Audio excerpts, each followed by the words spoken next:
आज फिर एक कविता प्रकरण में आ गई थी ओम प्रकाश वाल्मीकि, चूल्हा मिट्टी का, मिट्टी खेत की, खेत ठाकुर का।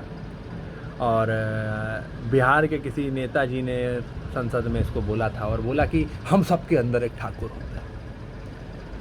और तमाम लोग इसको लगातार क्योट कर करके क्षत्रिय समाज को निशाना बनाते हैं। तो क्या है भाई कि जब आप बोलते हैं चूल्हा मिट्टी का, मिट्टी खेत की, खेत ठाकुर का, तो आपको ये भी समझना चाहिए कि इस धरा पे जब पहले आक्रांता आए तो सबसे पहली छाती जो थी तलवार लेने वाली वो ठाकुर की थी।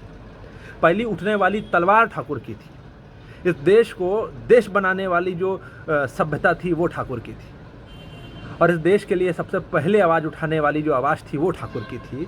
इस धरा के लिए रक्त जो पहला गिरा, जो पहली कतरा गिरा धरती पे, वो ठाकुर का था।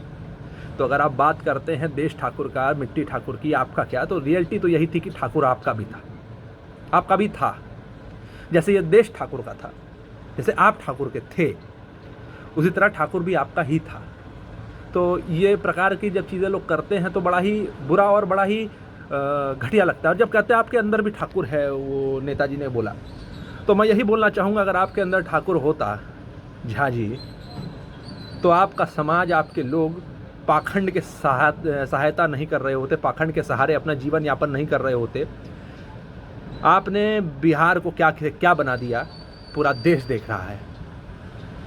आज अगर ठाकुर का देश होता, अगर ठाकुर का बिहार, ठाकुर का यूपी, ठाकुर का एमपी, ठाकुर का देश होता, तो जो परिस्थिति आज है ऐसी तो नहीं होती, ऐसी दयनीय परिस्थिति नहीं होती।